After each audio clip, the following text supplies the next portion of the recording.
ব্যাংককের ইয়ান্নাওয়াতে জবাই করা হাঁসের ভেতরে তীব্র এয়ার প্রেসার দিয়ে হাঁসের মাংস থেকে চামড়াগুলো এই দৃশ্য দেখে আমি ভেবেছিলাম হয়তো তারা হাঁসের মাংসের চামড়াটা খেতে চায় না, কিন্তু একটু পরেই বুঝতে পারলাম এই বেইজিং হাঁসের মাংসের চামড়া দিয়ে তৈরি করা ডাক স্কিন গিটার এই খাবারটা এই অঞ্চলে এত জনপ্রিয় যে মানুষজন 3 দিন আগে থেকে রেস্টুরেন্টে সিট বুকিং দিয়ে থাকে। হাঁসের চামড়াটাকে যে লোহার অবয়বের উপর বেঁধে মেরিনেশন করা হয় তা দেখতে অনেকটা গানের গিটারের মতো হওয়ায় এটাকে ডাক স্কিন গিটার বলা হয়। 4টি ধাপে এটা প্রস্তুত হওয়ার পর দেখতে অনেকটা আম সত্যের মতো মনে হলেও এই চামড়া মুখে দেওয়ার পর ইতিপূর্বে হাঁসের চামড়া খাওয়ার কোনো অভিজ্ঞতা যদি আপনার থাকে তা 100 ভাগ পাল্টে যাবে।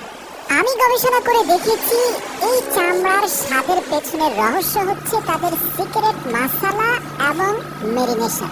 এখানে যে সবাই শুধুমাত্র চামড়া খাওয়ার জন্য আসে তা না, অনেকে ডাক গিটার খেতে আসে, মানে পূর্ণাঙ্গ হাঁসটাকে গিটারের আদলে মেরিনেশন করে ফ্রাই করে খাওয়া হয় এবং এই দুটি খাবারই অত্যন্ত দক্ষতার সাথে প্রস্তুত করে থাকেন এখানকার দক্ষ কর্মকর্তারা।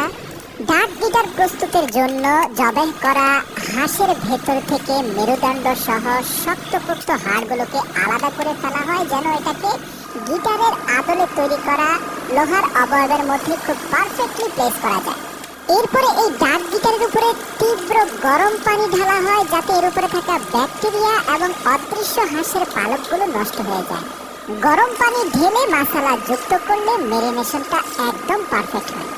এরপর 2-4 ঘন্টা মেরিনেশনের পর এই হাঁসের গিটারগুলোকে ক্রিস্পি স্বাদ দেওয়ার জন্য একটা স্বয়ংক্রিয় হিটিং ড্রামের ভেতরে এগুলোকে স্থাপন করে নিচে গ্যাসের চুলা জ্বালিয়ে কৃত্রিম তাপমাত্রা সৃষ্টি করা হয়, যার ফলে হাঁসের গিটারে থাকা মাংসগুলো আধা সিদ্ধ হওয়ার পাশাপাশি এর ভেতরের পানি যথেষ্ট শুকিয়ে যায়। এরপরে সেখান থেকে বের করে খুবই যত্নের সাথে কাস্টমার অর্ডার দেওয়া মাত্র উত্তপ্ত তেল এই গিটারের উপরে আলতো করে ঢেলে দেওয়া হয়। উত্তপ্ত তেলে হাঁসের গিটারটা ছেড়ে না দিয়ে বরং হাঁসের গিটারের উপরে উত্তপ্ত তেল ঢালার মূল উদ্দেশ্য হচ্ছে যাতে খাবারটা পড়ে গিয়ে এর গুণাগুণ নষ্ট না হয়ে যায়। আপনাদের জানিয়ে রাখি এই খাবারটা তাদের একটা সিক্রেট সসের সাথে খাওয়া হয় যা এক কথায় অনবদ্য, তবে অবশ্যই আপনাকে নিশ্চিত হয়ে নিতে হবে 8-10টি রেস্টুরেন্টের মধ্যে শুধুমাত্র 2টি রেস্টুরেন্টই মুসলিম রীতিতে হাঁস জবাই করে থাকে। তবে হ্যাঁ, ভিডিওর শুরুতে যেমনটা বলেছিলাম এই রেস্টুরেন্টে পূর্ণাঙ্গ ডাক গিটারের চেয়ে ডাক স্কিন গিটারটা সবচেয়ে জনপ্রিয় খাবার, মানে শুধুমাত্র হাঁসের চামড়ার ফ্রাইটাই সবচেয়ে জনপ্রিয়।